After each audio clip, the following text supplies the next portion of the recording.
La adoración de los Reyes Magos. La caravana de los Reyes en Jerusalén. Cuando por fin volvieron los inspectores, guiaron a la caravana de los Reyes Magos todavía un buen trecho por los contornos de la ciudad, a la que entraron por una puerta cercana al Monte Calvario.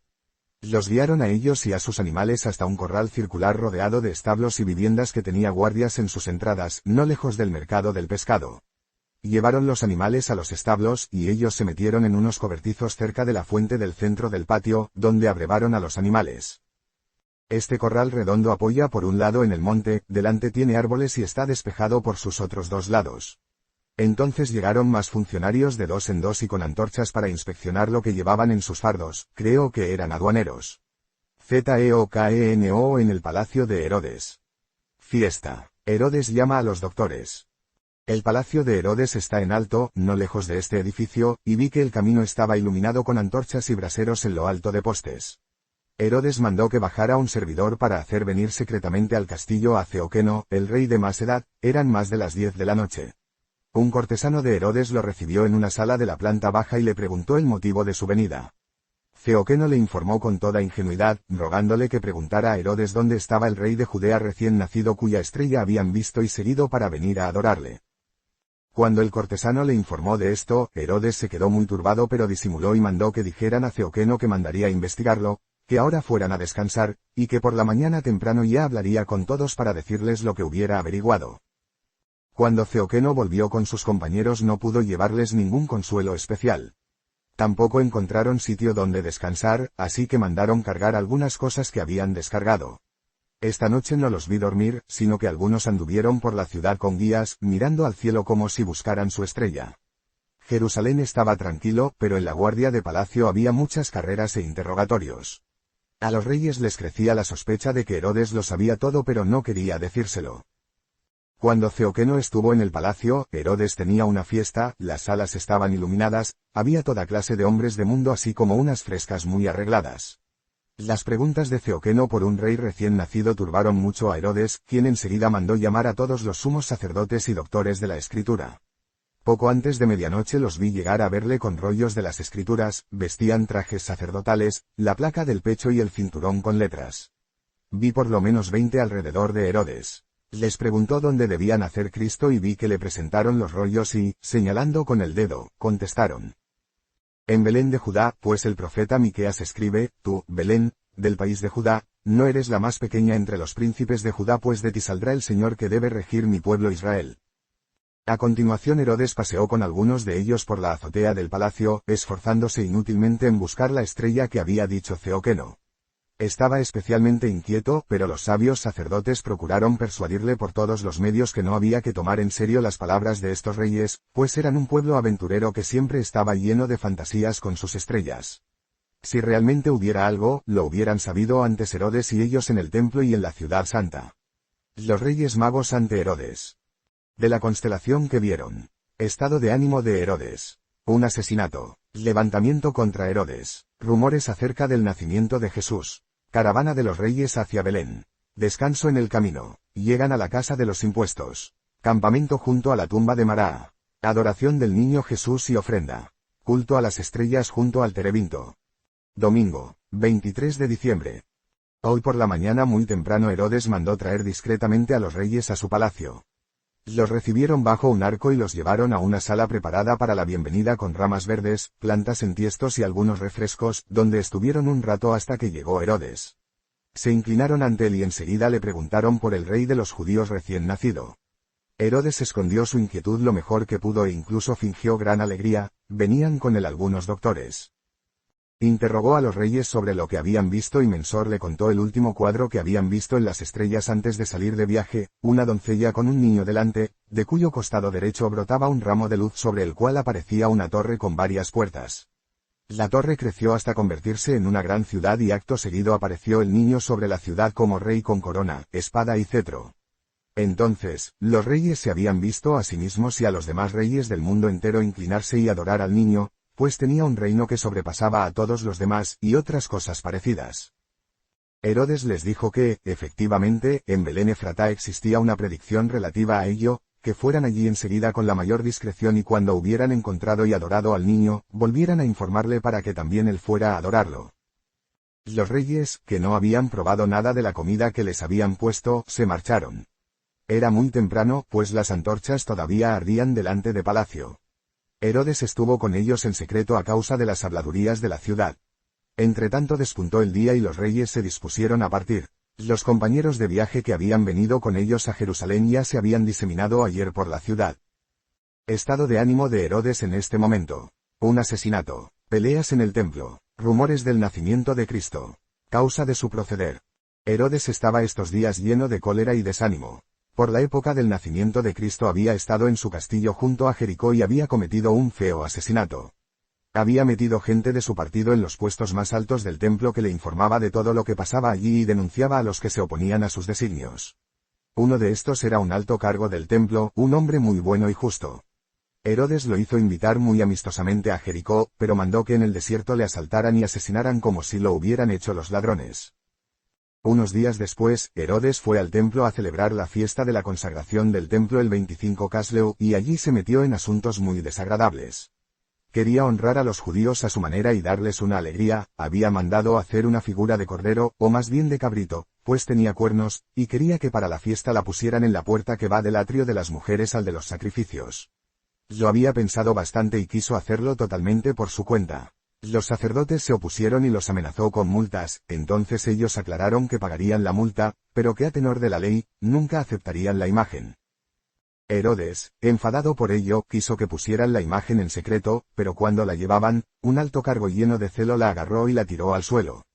La estatua se partió por la mitad, se formó un tumulto y Herodes mandó encarcelar a aquel hombre. Estos asuntos lo habían encolerizado tanto que se arrepentía de haber venido a la fiesta, pero sus cortesanos procuraban distraerle por todos los medios. En este estado de ánimo estaba cuando llegaron los rumores del nacimiento de Cristo. En el país de los judíos, había desde mucho tiempo atrás personas piadosas aisladas que alentaban muy vivamente la esperanza de que la venida del Mesías se estaba acercando. Los pastores propagaron ampliamente los acontecimientos ocurridos en el nacimiento de Jesús, pero la gente importante los consideró fábulas y habladurías. Herodes también había oído hablar de ello y por eso mandó investigar en Belén con el mayor secreto.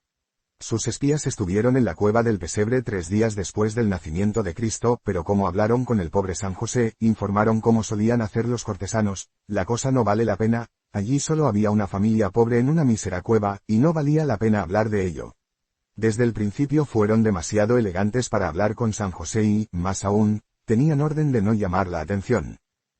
Pero entonces a Herodes se le vino encima de repente la gran caravana de los Reyes Magos que le puso en gran temor y turbación, pues estos venían de muy lejos y eran más que habladurías. Como le preguntaron con tanta precisión por el rey recién nacido, Herodes simuló deseos de venerarle también y los reyes se alegraron de ello. La ceguera cortesana de los escribas no lograba tranquilizarle, y fue su interés en mantener este acontecimiento tan secreto como fuera posible lo que determinó su conducta.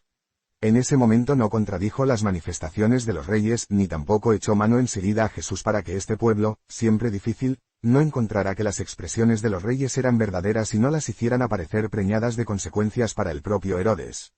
Por eso pensaba enterarse exactamente por sí mismo del asunto a través de los reyes, para luego tomar sus medidas. Pero cuando los reyes, advertidos por Dios, no volvieron a visitarle, mandó publicar que su huida era consecuencia de su engaño o de su decepción. Mandó difundir que estaban avergonzados y temían regresar, como unos que se habían dejado engañar muy groseramente a sí mismos y a otros pues que otra causa podrían tener para mantener su fuga en secreto, cuando los había recibido tan cordialmente. Así que más adelante dejó dormir todas las habladurías y solo anunció en Belén que no dejasen entrar a aquella familia para no dar lugar a rumores e imaginaciones torcidas. Como la Sagrada Familia se volvió a Nazaret 15 días después, pronto callaron las habladurías sobre este montón de acontecimientos que nunca se aclararon. Los devotos que tenían esperanzas también se callaron. Herodes pensaba quitar de en medio a Jesús cuando todo se hubiera tranquilizado de nuevo, pero se enteró que la familia y el niño habían abandonado Nazaret. Mandó seguir la pista al niño durante mucho tiempo, y cuando se desvanecieron sus esperanzas de encontrarlo, su angustia fue haciéndose cada vez mayor y concibió la medida desesperada de la matanza de niños, pero con tal cautela, que ya antes dispuso todos los movimientos de tropas necesarios para reprimir cualquier levantamiento. Creo que los niños fueron asesinados en 7 localidades. Los Reyes Magos van de Jerusalén a Belén. Descansan en una fuente. La caravana de los Reyes Magos salió por una puerta que estaba a mediodía, Una pequeña muchedumbre los siguió hasta un arroyo que hay delante de la ciudad y luego se volvió. Cuando estuvieron junto al arroyo hicieron un pequeño alto para mirar a su estrella, y al verla prorrumpieron en gritos de júbilo y prosiguieron con dulces cánticos. Pero la estrella no les llevó a Belén por el camino más corto, sino que dio un rodeo en dirección más a poniente. Pasaron al lado de un pueblecito que me resulta bien conocido, y vi que se pararon detrás de él a rezar en un lugar ameno que hay a mediodía junto a una aldeilla. Entonces brotó una fuente delante de ellos y se llenaron de alegría, se apearon, cavaron una pila para la fuente y la rodearon de césped, piedras y arena limpia. Entonces acamparon allí unas horas, abrevaron a sus animales, les dieron pienso, y ellos también se repusieron y comieron, pues en Jerusalén no habían tenido sosiego con tantas molestias y preocupaciones. Más adelante he visto que nuestro Señor se paró en esta misma fuente a predicar varias veces con los discípulos. La estrella, que relumbraba en la noche como una bola de fuego, ahora parecía como la luna de día y no era exactamente redonda sino como dentada. A menudo la ocultaban las nubes. Por el camino que va directo de Belén a Jerusalén pululaban viajeros con burros y fardos, probablemente gente que volvía de Belén del censo o que iba a Jerusalén al templo o al mercado. Por el camino que tomaron los reyes todo estaba tranquilo, y Dios seguramente los llevó por allí para que llegaran a Belén por la tarde sin llamar mucho la atención.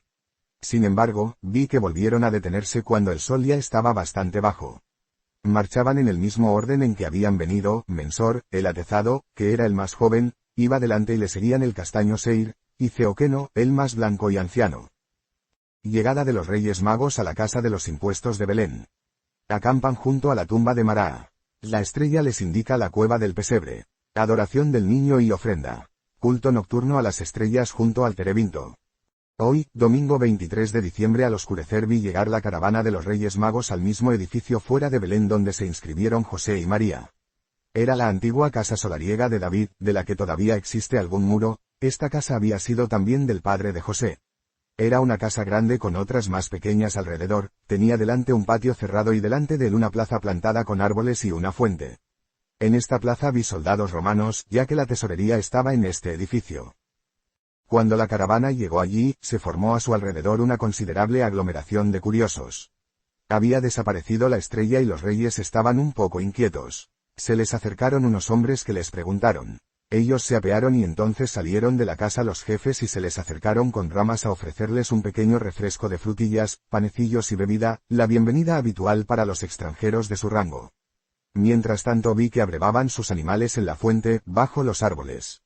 Pensé, estos son más corteses con ellos que con el pobre José porque estos reparten muchas pepitas de oro. Les dijeron que el Valle de los Pastores era un buen sitio para acampar, pero tardaron algún tiempo en decidirse. No oí que preguntaran por el rey de los judíos recién nacido. Sabían que este era el lugar de la profecía, pero tras la conversación con Herodes temían llamar la atención.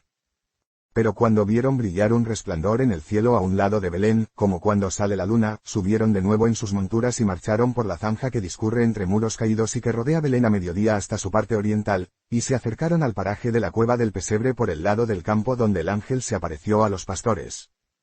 Entonces, cuando la caravana llegó a la tumba de María que está en el valle que hay detrás de la cueva del pesebre, los reyes se apearon de sus animales.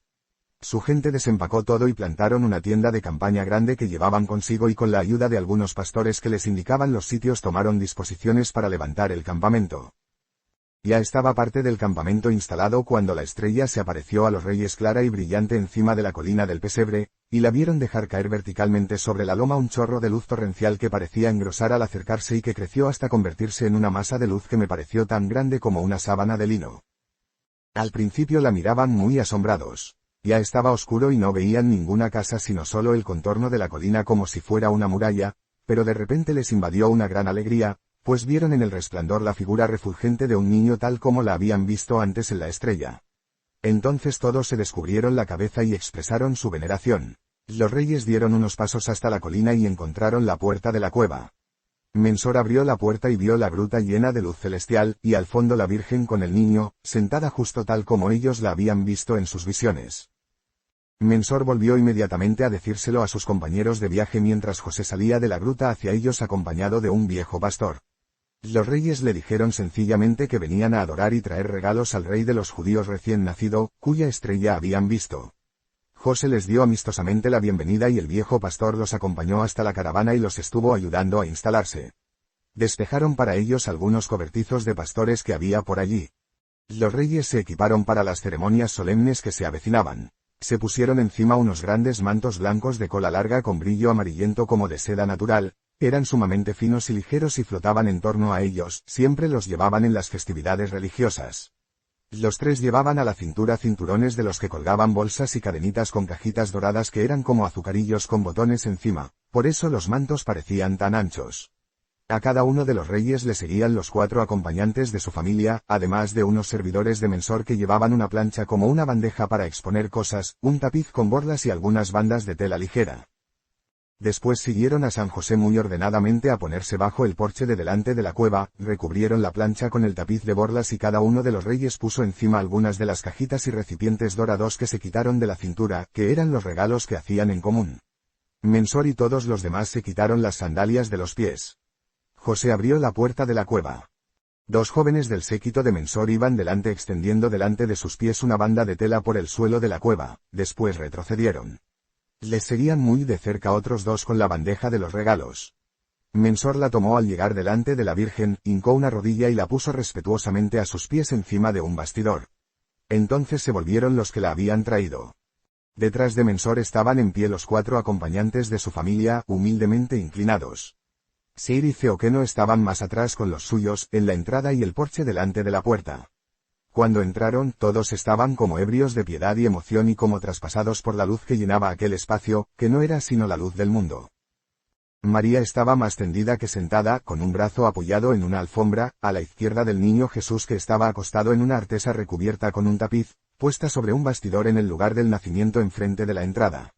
Pero en el momento de entrar, la Santísima Virgen se incorporó para sentarse erguida, se bajó el velo, tomó al niño Jesús en su regazo y lo puso ante sí dentro de su amplio velo.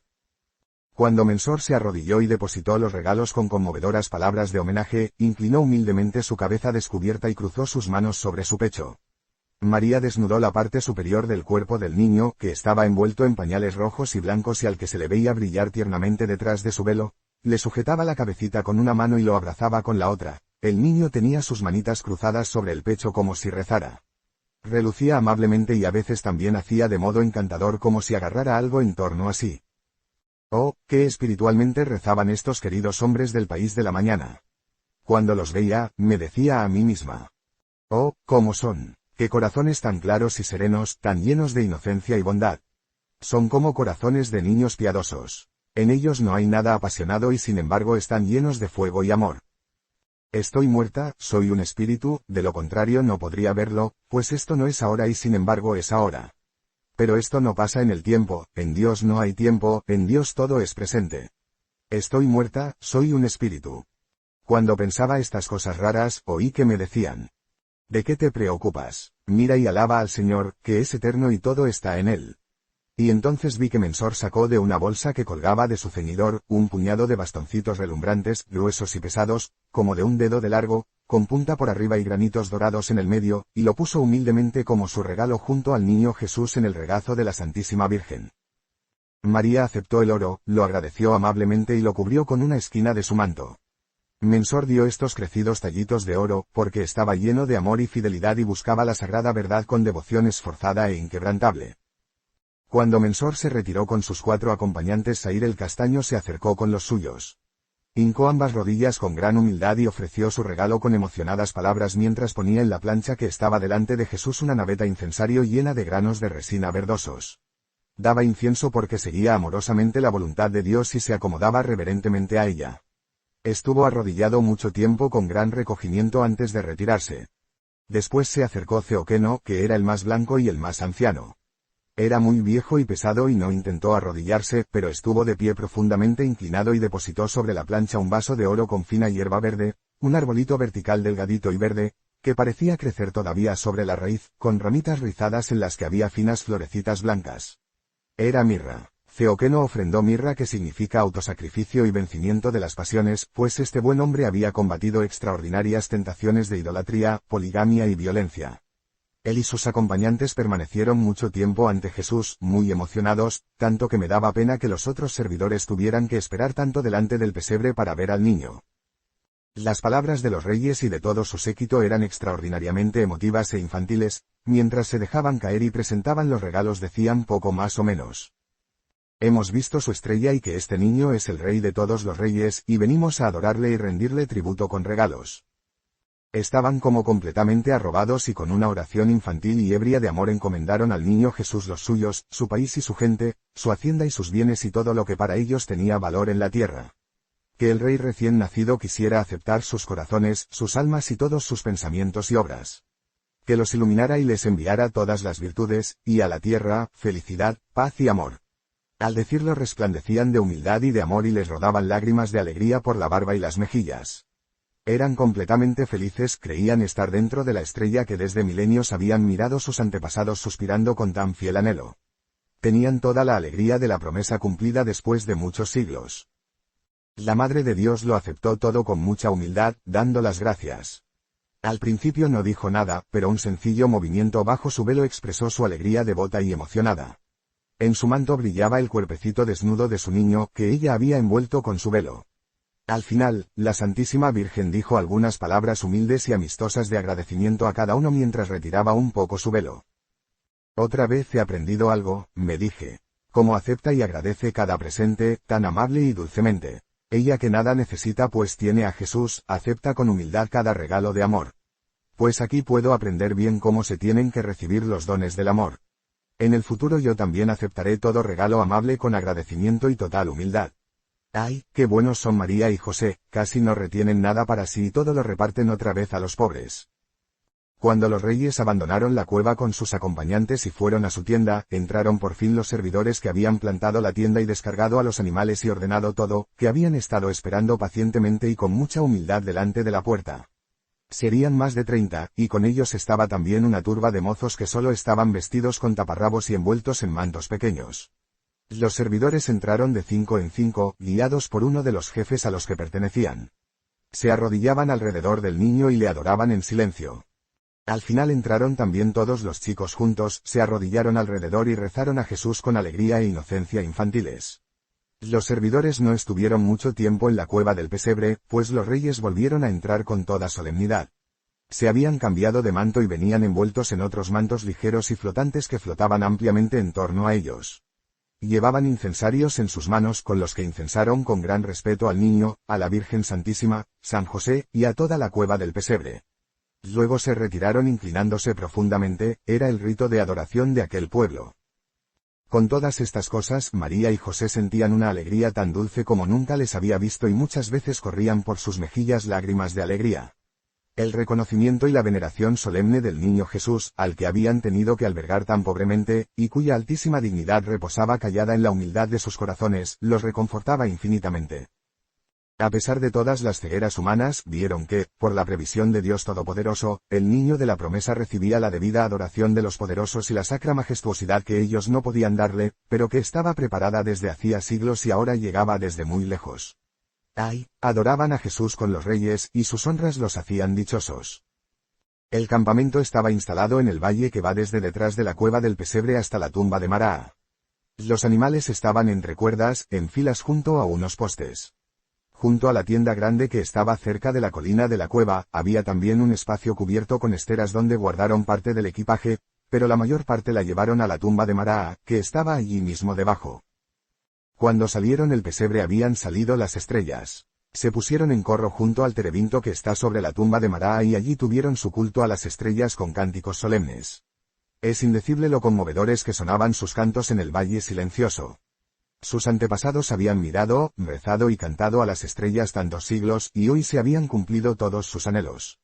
Cantaban ebrios de gratitud y alegría. José Agasaja a los Reyes Magos. Como ve la Sagrada Familia los regalos. Espías judíos en la cueva del pesebre. Herodes prosigue investigando con los doctores. Mientras tanto, José y un par de pastores ancianos habían preparado una comida ligera en la tienda grande de los reyes. Llevaron botellas con bálsamo y bandejitas con panes, frutas, panales de miel y cucharitas con hierbas, y lo colocaron todo bien ordenado en una mesita baja encima de una alfombra. Todo esto lo había traído José por la mañana para obsequiar a los reyes, cuya venida le había anunciado anticipadamente la Santísima Virgen. Cuando los reyes y sus parientes volvieron a la tienda después de sus cantos vespertinos, José los acogió amistosamente y les rogó, en su calidad de anfitrión, que aceptaran esta pequeña cena. Estuvo tumbado en medio de ellos en torno a la mesa baja y así comieron. José no era nada tonto, pero estaba tan contento que lloraba lágrimas de alegría. Al verlo pensé en mi bendito padre, un pobre labrador que tuvo que sentarse a la mesa entre mucha gente importante cuando entré en el convento. Por su humildad y sencillez, a él le daba mucho miedo, pero después se sintió tan contento que lloraba lágrimas de alegría, y sin quererlo, fue el más importante de la fiesta. Después de esta pequeña cena, San José se despidió. Algunos jefes de la caravana fueron a descansar a un albergue de Belén y los demás al campamento que habían preparado en círculos en torno a la tienda grande. Cuando José volvió al pesebre, puso todos los regalos en un rincón de la pared a la derecha del pesebre y lo tapó con un biombo para que no se viera lo que estaba guardado allí. La doncella de Ana que se había quedado al servicio de la Santísima Virgen estuvo durante todo el acto en la pequeña cueva lateral cuya puerta estaba a la entrada de la cueva del pesebre. Solo salió de allí cuando todos abandonaron la cueva. Era una chica muy seria y modesta. No vi que la Sagrada Familia ni esta chica contemplasen con placer mundano los regalos de los reyes. Lo aceptaron todo con humilde gratitud y todo lo volvieron a repartir con ternura. Cuando llegaron los reyes al anochecer de hoy, vi en Belén algo de tumulto junto a la tesorería y luego algunas carreras por la ciudad. Los que seguían a la caravana hasta el Valle de los Pastores enseguida estuvieron de vuelta. Más tarde, mientras los reyes rezaban y adoraban en la cueva, tan dichosos, recogidos, y traspasados de piadosa alegría, vi en el paraje circundante algunos judíos que espiaban y murmuraban, y que iban y venían de Belén con informes de todo. No tuve más remedio que llorar amargamente por esos infelices. Me hacía tanto daño esta mala gente, que entonces como ahora, cuando lo sagrado se acerca a los humanos, espían y murmuran pérfidamente por todas partes y luego difunden mentiras. Cuánto tengo que llorar por esos míseros hombres que tienen la salvación tan cerca y la apartan de sí. En cambio, estos buenos reyes han venido de tan lejos por fidelidad y fe en la promesa y han encontrado la salvación. ¡Ay, qué compasión me dan esos hombres ciegos y empedernidos!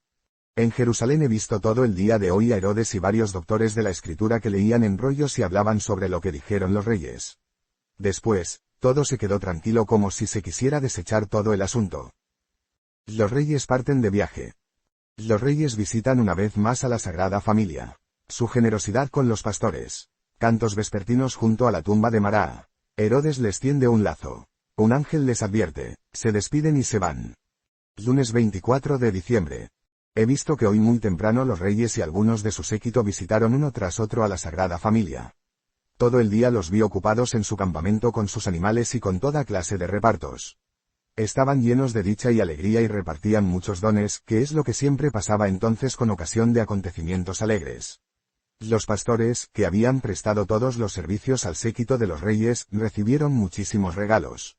También los vi hacer regalos a muchos pobres, los vi poner mantos en los hombros de pobres viejecitas que se acercaban despacito completamente inclinadas. Algunos de los servidores del séquito de los Reyes Magos, a los que les había gustado muchísimo el Valle de los Pastores, querían quedarse aquí y emparentar con los pastores. Presentaron su ruego a los reyes que les dieron licencia y ricos regalos, mantas, cacharros, pepitas de oro y hasta los asnos en que habían venido. Cuando vi que los reyes repartían mucho pan, pensé al principio de dónde sacan tantos panes. Pero luego me acordé que varias veces he visto en su campamento que de cuando en cuando sacaban unos moldes de hierro que llevaban consigo y preparaban panecillos planos con su provisión de harina. Eran bizcochos que luego guardaban apretados en las ligeras bolsas de cuero que llevaban colgando de los animales. Hoy ha venido también mucha gente de Belén a ver a los reyes. Se empujaban por toda clase de regalos, algunos husmeaban en sus equipajes y les sacaban tributos con toda clase de codiciosos pretextos. Tanto aquí como en Jerusalén, los reyes padecieron toda clase de molestias a causa del tamaño de su caravana y de la curiosidad que despertaban y, lo mismo que habían llegado como en una comitiva triunfal porque creían que se iban a encontrar a todos festejando jubilosamente al nuevo rey recién nacido, ahora se sentían movidos por la experiencia a salir en grupitos sin llamar la atención para así poder emprender más deprisa el viaje de vuelta. Por eso despidieron hoy a muchos de su séquito, de los que algunos quedaron diseminados por el Valle de los Pastores, y otros se adelantaron a salir para los diversos puntos de reunión. Por la tarde me quedé admirada de ver cuánto había disminuido ya el número de gente de la caravana. Los reyes pensaban viajar mañana a Jerusalén para decir a Herodes cómo habían encontrado al niño, pero querían ir discretamente y habían mandado muchos por delante para que el viaje fuera más ligero. Así podrían volver a montar en sus dromedarios enseguida. Por la noche fueron al pesebre a despedirse. Primero entró Mensor a solas, María le puso el niño Jesús en brazos, Mensor lloraba y estaba radiante de alegría. Después de él entraron los otros 2 reyes y se despidieron con lágrimas. Trajeron aún más regalos, muchas piezas de telas distintas, unas de seda cruda e incolora, otras rojas y otras de tejido floreado, y muchas colchas muy finas. También dejaron sus amplios y delicados mantos que eran de color amarillo pálido y como de lana fina, tan ligeros que los agitaba cualquier soplo de brisa. Trajeron también muchas tazas apiladas unas encima de otras, varias cajitas llenas de pepitas de oro y, en una cesta, tiestos con plantitas verdes de finas florecillas blancas. En el centro de cada tiesto estaban plantadas 3 plantitas, y podía ponerse otro tiesto encima apoyado en el borde. En la cesta iban los tiestos unos encima de otros. Las plantas eran de mirra. También le dieron a José jaulas largas y estrechas con aves, eran las que habían traído colgadas en los dromedarios para sacrificarlas para comer. Todos lloraron muchísimo al dejar a Jesús y María. Al despedirse, la Santísima Virgen, que estaba de pie con el niño Jesús en brazos envuelto en su manto, dio unos pasos con los reyes hacia la puerta de la cueva, allí se paró, y para dejar un recuerdo a aquellos hombres buenos se quitó el gran velo de delicada tela amarilla que envolvía a ella y a Jesús y se lo entregó a Mensor. Ellos recibieron este don con profunda reverencia y sus corazones saltaron de alegría y veneración cuando vieron a la Santísima Virgen de pie ante ellos, sin velo y con el niño en brazos. Qué dulces lágrimas lloraban al salir de la cueva. Desde entonces el velo fue para ellos su posesión más sagrada. La forma en que la Santísima Virgen recibía los regalos era sin alegrarse por las cosas y, sin embargo, agradeciendo verdaderamente al dador con extraordinaria emoción y muchísima humildad. En esta maravillosa visita no tengo la impresión de haber visto nada de egoísmo en la Santísima Virgen, excepto que ella, al principio, por amor al niño Jesús y compasión por San José, se abandonó ingenuamente a la alegre esperanza de que en adelante tendrían protección en Belén y no serían tan despreciados como lo habían sido a su llegada, pues le habían dado mucha pena las vergüenzas y tribulaciones que había pasado José. Cuando se despidieron los reyes la lámpara estaba encendida en la cueva, pues ya estaba oscuro. A continuación los reyes se trasladaron con los suyos al gran terebinto viejo que está encima de la tumba de Maraa, para tener allí su culto a Dios igual que ayer por la tarde. Encendieron una lámpara bajo el árbol y en cuanto se dejaron ver las estrellas, rezaron y cantaron dulcemente. Las voces de los chicos sonaban extraordinariamente tiernas en el coro. Luego fueron a la tienda, donde José les había preparado otra vez una pequeña cena, tras lo cual, unos volvieron a su albergue en Belén y los demás se metieron a descansar en sus tiendas.